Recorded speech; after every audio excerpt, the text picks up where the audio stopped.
Bisa jadi nih, menurut kita merasa gagal sama sekali ya dalam menjalankan bisnis. Tapi yang orang lain lihat, wow, keren banget ya, kita masih punya bisnis atau bisa bertahan ya. Nah, perbedaan persepsi dan sudut pandang ini yang menyebabkan perbedaan makna dari gagal. Jadi sebelum melangkah, alangkah baiknya sahabat mulai sejenak ya memikirkan kegagalan versi sahabat ini karena apa. Kesalahan yang keempat adalah kita terlalu lama action. Jadi kita sudah ikut pelatihan ke sana, kita ikut mentoring bisnis ini, kita ikut coachingnya ini, kita ikut consulting ini, kita ikut orang dan lain sebagainya, udah kita lakukan gitu ya.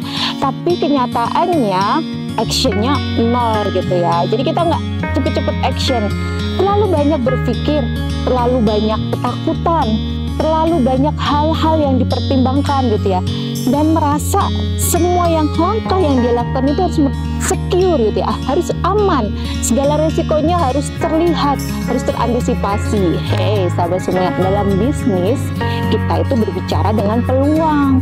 Nah, setiap peluang itu mengandung resikonya. Makanya kenapa seorang pembisnis ini perlu mental yang kuat.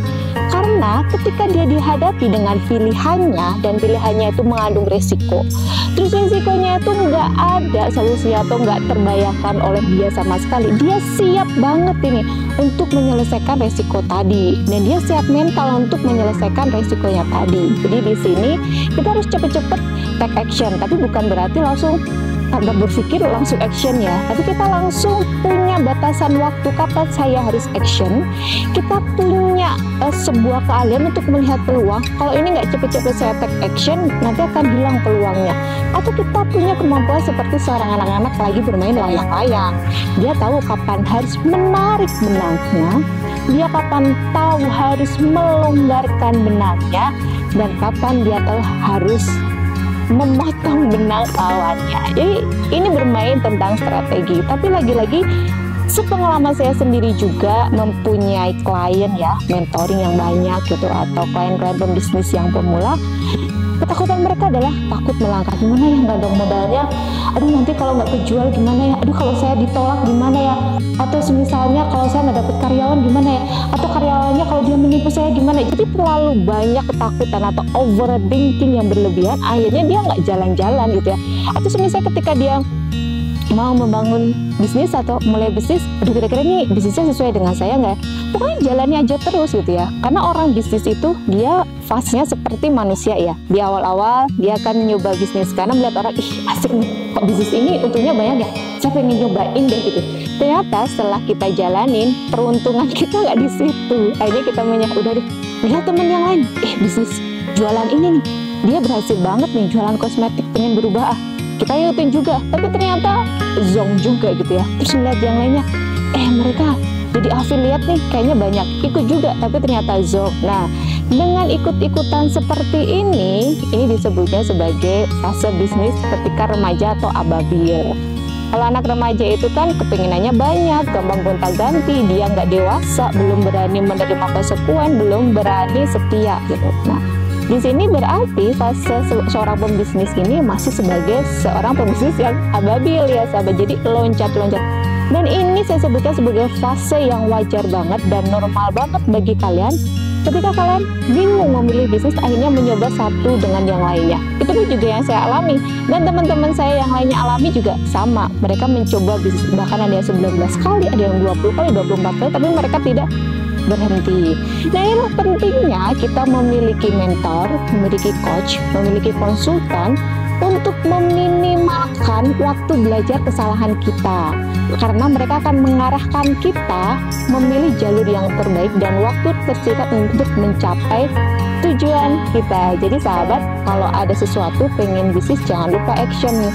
Tapi actionnya ada perhitungannya juga dan ada resikonya. Tapi ketika kalian sudah action, setiap keputusan ini pasti ada resikonya. Kalian siap untuk menghadapi resikonya dan siap untuk menanggungnya. Terkadang ketika kita menerima kegagalan dalam bisnis, kita otomatis ya mencari jawaban solusi dari kegagalan kita. Jawaban atau solusi ini bisa jadi kita cari, mungkin kita googling, cari di internet, buka di YouTube, atau kita ketemu dengan orang, atau kita ngobrol dengan sesama teman bisnis kita, atau kita ngobrol dengan pasangan atau tim kita. Tapi di sini ada kelemahannya ya, ketika kita sudah mencari banyak tadi, tentu kita banyak mendapatkan input ya dari berbagai sisi, dengan sudut pandang mereka yang berbeda, dengan experience mereka yang berbeda, dan dengan pemahaman mereka yang berbeda. Dengan satu pertanyaan yang kita lontarkan, kita bisa mendapatkan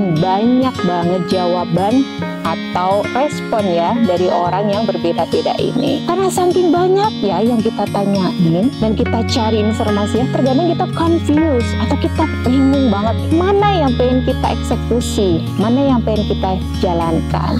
Akhirnya semuanya kita coba nih, kita implementasikan, dan hasilnya malah membuat tidak efektif dan efisien, malah terjadi pemborosan, malah terjadi ketidaktahuan goal apa yang mau kita capai, tujuannya apa. Nah, ini menjadi kesalahan fatal yang kelima, karena kita terlalu mengikuti masukan orang yang begitu banyak. Dalam artian di sini ya, orang yang bisa jadi tidak punya experience, tidak punya pemahaman, tidak punya knowledge, tidak punya keahlian, dan dia tidak punya jam terbang memecahkan masalah kita yang berbeda ini.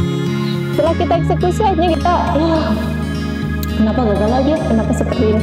Inilah pentingnya sahabat punya partner ya. Partner ini macam-macam, bisakah itu mentor, ataukah konsultan, atau coach yang akan mengarahkan kita, dan tentu mereka ketika menyampaikan solusi atau usulan itu bukan sekedar intuitif gitu ya, karena ada latar belakangnya, ada experience-nya, ada keilmuan yang mereka dapatkan, atau mereka punya pengalaman ketemu dengan case-case yang banyak, akhirnya bisa melihat, oh kalau kayak seperti ini dan kondisi seperti ini, solusinya sebenarnya mudah dan gampang. Dan itu sering sekali ditemukan di Lumina ketika ada permasalahan dualisme kepemimpinan dalam sebuah bisnis ya. Yang satu ada ownernya, terus owner itu dia mengangkat CEO misalnya atau direktur dan lain sebagainya. Ternyata antara owner dan orang kepercayaan yang diangkat ini terjadi dualisme kepemimpinan. CEO kepemimpinan dia tidak diterima secara internal, terus si ownernya dia juga punya instruksi. Akhirnya si tim ini jadi bingung nih, mana yang akan diikutin. Dan dari tim kan itu bisa menilai ya, mana pemimpin yang pengen mereka ikuti, mana yang enggak gitu. Tapi di sisi lain ternyata bisa jadi si ownernya ini nggak enak untuk menghentikan kerjasamanya dengan si pemimpin ini ya, karena tadi ya faktor kesalahan yang saya sebutkan sebelumnya. Dan permasalahan dilihat sebenarnya sederhana, yaitu terkait dengan akad kerja ataupun KPI. Ketika akad kerja atau KPI ini selesai, dirundingkan, ya insya Allah penyakit ini bisa kita buang. Terlalu cepat ingin mencapai kesuksesan, ini juga menjadi kesalahan fatal yang keenam dalam membangun bisnis. Sudah menjadi hal yang lumrah ya sahabat semuanya, ketika kita bisnis itu ada kebutuhan dasar yang perlu dipenuhi. Kalau masih single dalam membangun bisnis, dia cukup bertanggung jawab dengan dirinya sendiri.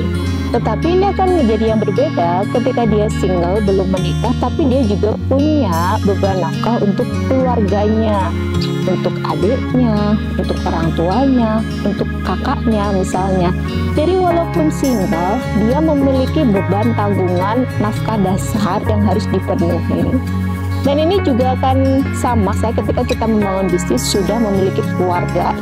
Ada keluarga yang harus kita pikirkan, ada keluarga yang harus dinafkahi, ada kebutuhan yang harus dipenuhi, ada pendidikan, ada sandang, pangan, papan, dan yang lain sebagainya. Ketika hal itu tidak terpenuhi, belum tentu nih misalnya untuk yang sudah menikah ya, bukan yang single, belum tentu pasangan atau partner kita itu mau menerima kondisi kita dalam membangun bisnis. Karena tadi yang disebutkan di kesalahan-kesalahan sebelumnya, membangun bisnis ini kan sistem ya. Bisa jadi kita tidak cepat untuk panen. Walaupun ada orang-orang yang cepat panen, tapi pada kondisi umumnya mereka butuh waktu untuk memanen bisnisnya, untuk mendapatkan profit yang sesuai dengan keinginan. Karena dalam bisnis ini ada resiko ya.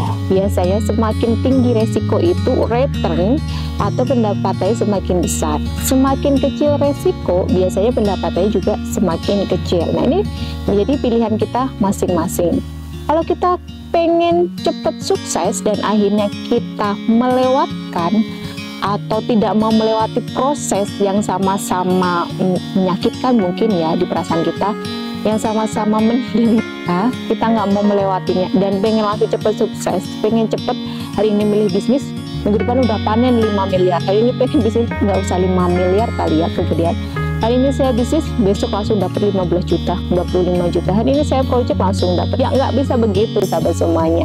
Kalau misalnya contoh yang paling sederhana, misalnya kita di Luminat, ada salah satu layanan itu kan dengan project ya. Nah, project itu memang nggak setiap waktu ada dan bisa jadi nggak selama jangka panjang. Seterusnya ada fase-fase seperti itu yang perlu kita prediksi dan perlu kita terima. Nah, saran saya bagi kalian yang lagi mencoba untuk berbisnis dan awal-awal belum punya experience, belum punya ilmu, belum punya keahlian dan kematangan dalam bersikap ketika menghadapi permasalahan-permasalahan dalam bisnis, saran saya ada satu aktivitas yang kalian punya penghasilan tetap. Jadi ketika handover kalian lebih smooth gitu ya, lebih halus. Itu sih kalau kalian pengen memilih lebih secure. Tapi kalau kalian mau langsung babak belur, langsung berpindah kuadrat, ya itu kembali ke sahabat semuanya. Pilihan ada di sahabat semuanya. Setiap pilihan ada resikonya.